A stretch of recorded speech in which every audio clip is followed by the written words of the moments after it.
Hello everyone and welcome to Accelerate Your Game Plan and Get Funded. We're going to try and touch briefly upon several topics. My name is Pontus Mähler. I'm the Director of Business Development for GTR and G-Round. I come from a long background within esports and the game development industry. I started off as a volunteer and a pro gamer doing my YouTube and my Twitch, etc. And ultimately I started going more into the business side. Through my years, I consulted several game development companies, but eventually I ended up becoming the CEO of a big Thai company called Neolution Esports.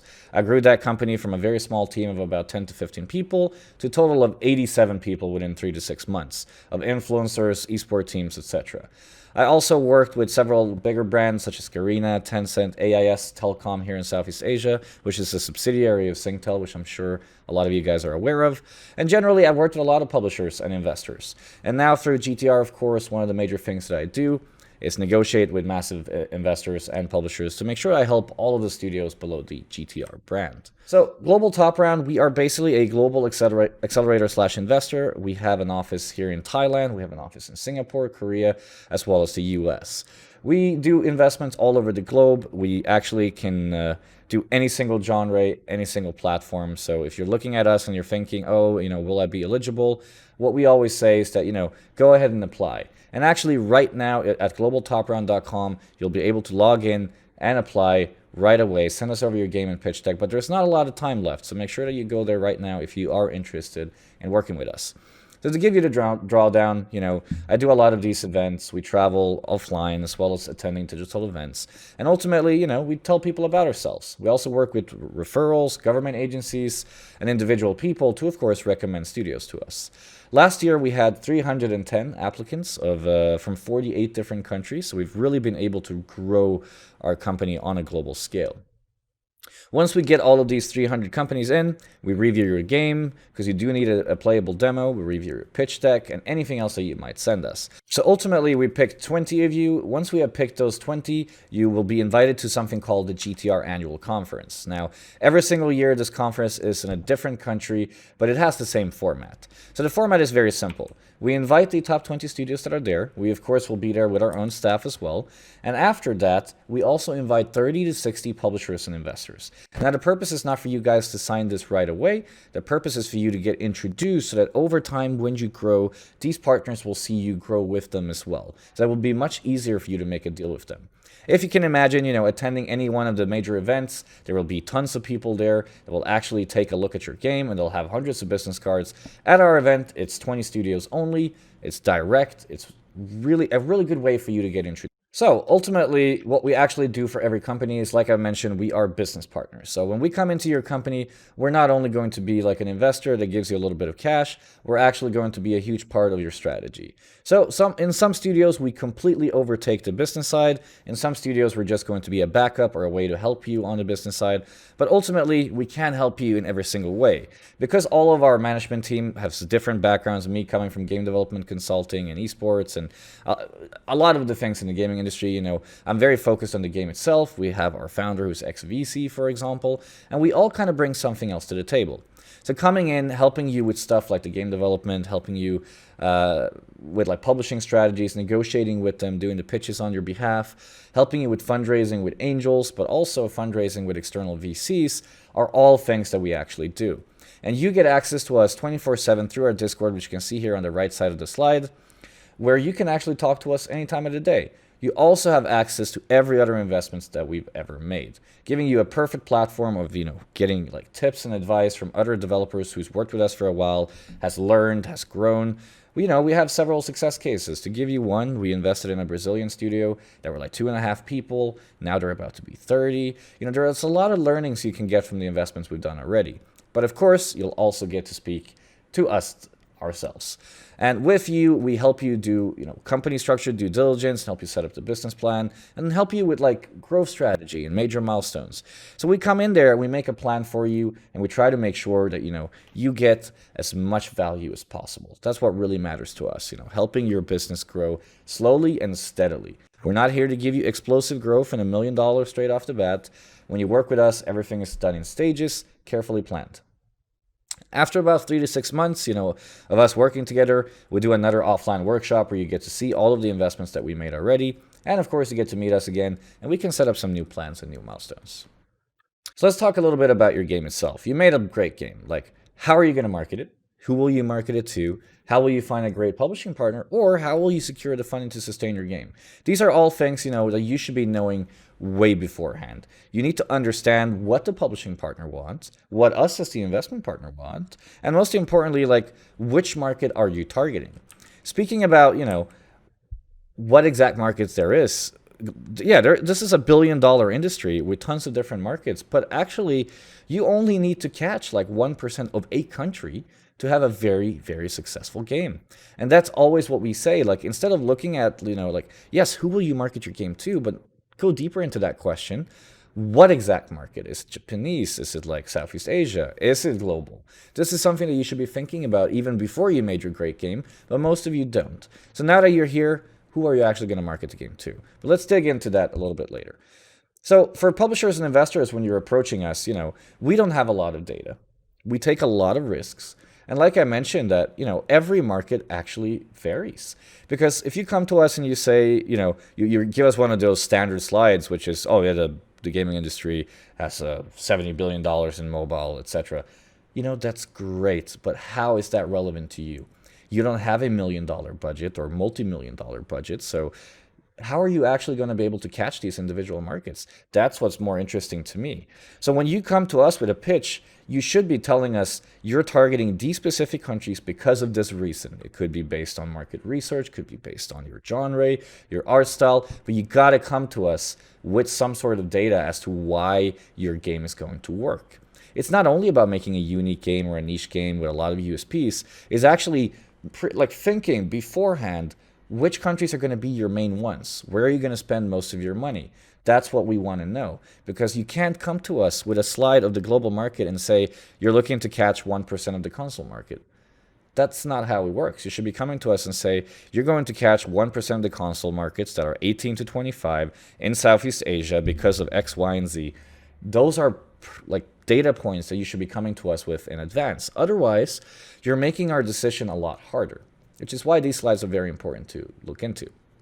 And for the gamers themselves, they're constantly looking for the next big game. There are so many games that they could play, and they barely get any rewards for doing it, right? For supporting you in an early stage. So when it comes to your pitch deck, these data points are super important. Number one, of course, what is your company and what is your background? It doesn't matter if you just came straight out of high school. It doesn't matter if you have 10 years of experience. We always want to know about you, who you are, and what you're planning to do. So yeah, exactly. Did you just come out of college? Tell us that. Like, what did you study? Have you worked on any smaller projects? It can be super indie. It can be concepts, but just showing us what you've been able to accomplish in the past is really important. And if you haven't done anything in the past, that's okay too. But we still need to know about you as a person or your team as people. That's what we need to understand. And also, how long have your company been there? Or if you don't have a company, are you going to set one up? Because that's, of course, important as well. Some of the indie developers, they're only working on their projects together. They don't have a company, and that's okay. But once you get money from an investor or a publisher, you're going to need a company and a company bank account. So make sure that you input that there. What is the plan for you to set up your entity? Are you going to be making, a company doing like in Singapore? Like, where are you setting up the company? How are you doing it? Would be very important. Also, once you actually get the money, like your investment from a publisher or an investor, what are you going to do with it?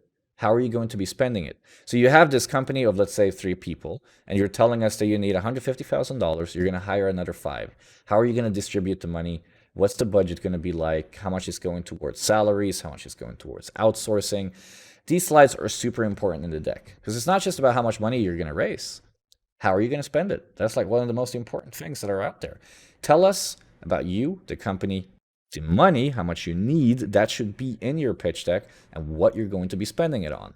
Now, once you have this, what's the roadmap? How long have you been developing this game? Has it been 6 months, 12 months, 5 years, and you've been outsourcing and doing other stuff meanwhile?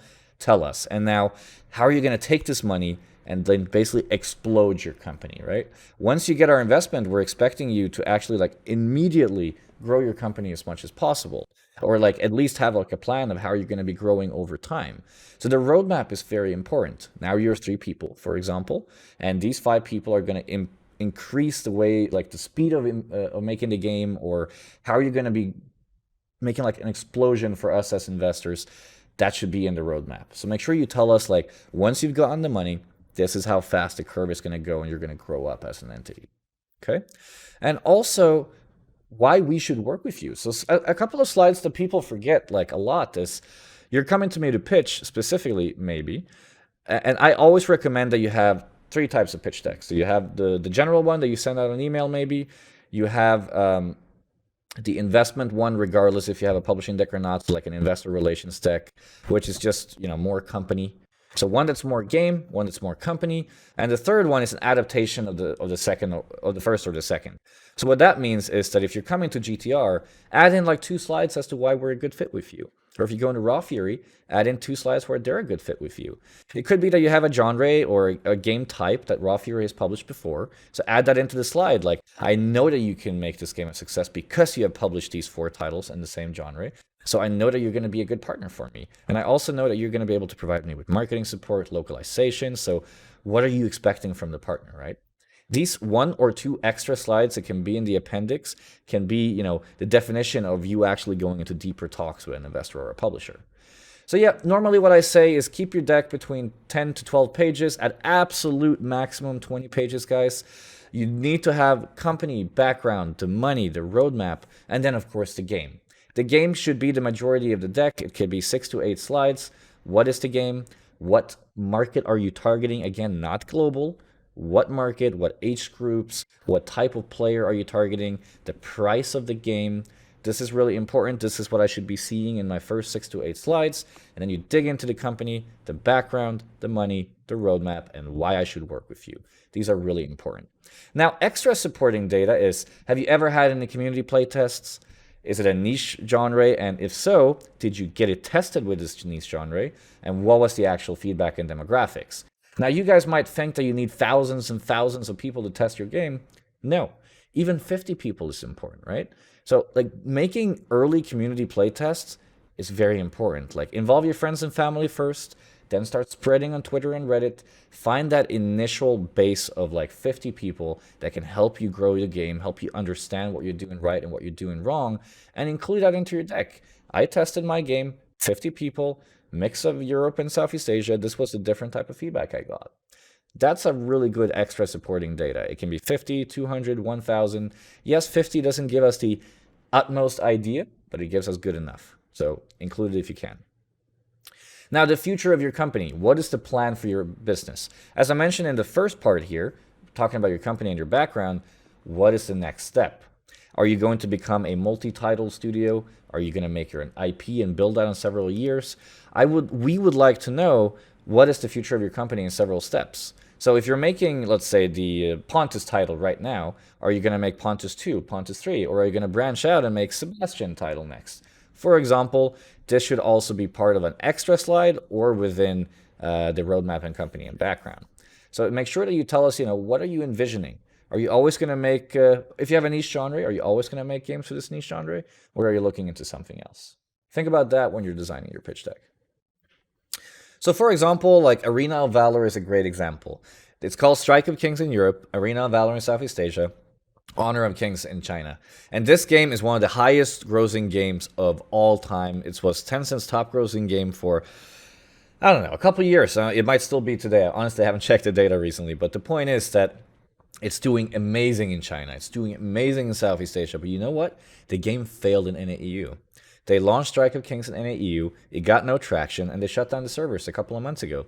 And that's why it's so important to pinpoint what market, what country is going to be interested in your game in particular. Because as you can see, even someone as large as Tencent with tons of money couldn't make this game be super successful in NAEU. So you should start building a community very early. We talked about these 50 to 100 testers. Start with that right after your prototype, right after your concept. That's when you should start researching, sending out your screenshots, going to Reddit threads, being on Twitter, just tagging people, sending a screenshot of a character art. It can be anything, but it's important that very early you start testing your concept and your prototype. Join Facebook indie dev groups, go to Reddit indie dev groups, talk to your friends, create a Discord community. Again, as early as possible and as little people as possible is totally okay, because at the end of the day, this is going to be your ball plank. Never just sit in your house alone, or the 3 of you or the 5 of you, and don't get feedback. Always get feedback as early as possible from different types of ethnicities, different types of countries, and build like a small fan base. Get them involved, reward them. So if they help you really early, why not, give them like a founder's pack or give them the game for free or help them implement something. You can always find ways to reward and entice your players to help you even more. And that's very important. We always recommend to start like right before the MVP or right after. You should be starting off with your first 20, 50, 100 people. And it's so easy nowadays to type a Reddit post, type a Twitter post, type a Facebook post, show what you can do. People love that stuff. One of our own investments, Keyball Games, they are part of this event as well. You can take a look at his Twitter, Barry. He's great at showing concepts, great at engaging and interacting with people, and he's built himself a little fan base. I think he has like 6,000 people that follow him on Twitter just by posting concepts and theories and ideas. And that is a great way of looking at it. So take a look at his Twitter. I'm sure that we can post it in the Q&A.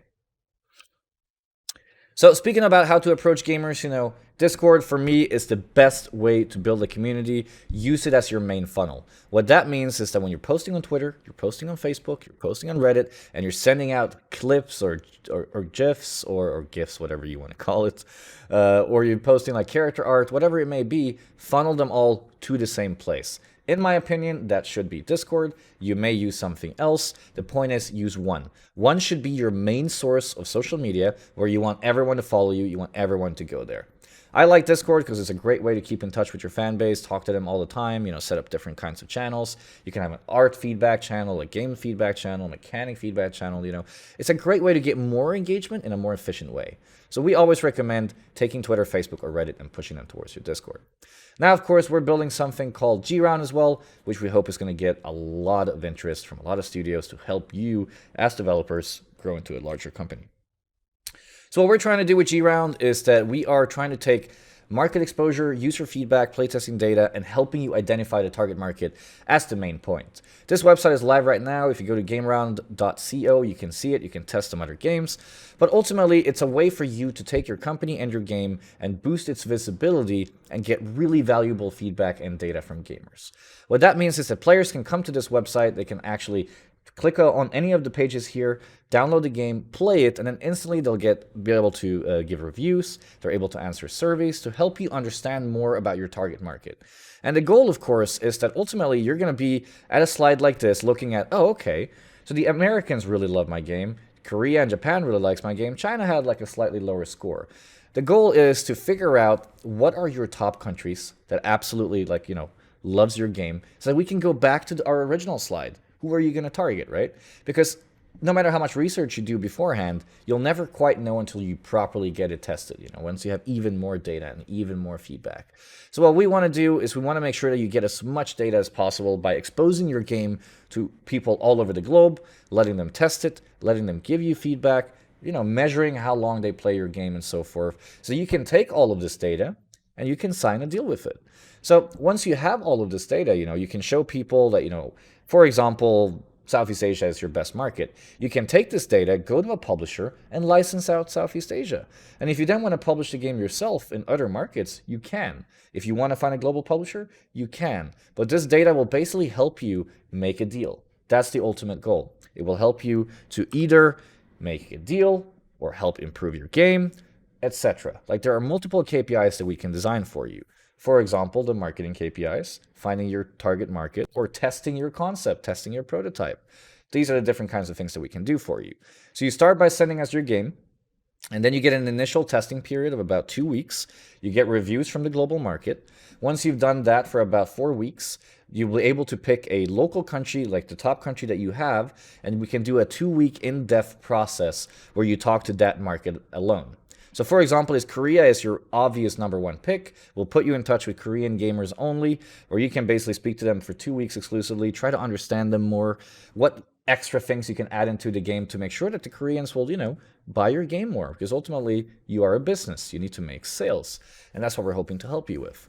So it's a 6-week process in total, 4 weeks of global testing, 2 weeks of in-depth into one market testing, and again, one of the KPIs, you can test your prototype, or you're just looking for market insight data, or you want to find like the next way of improving your production roadmap.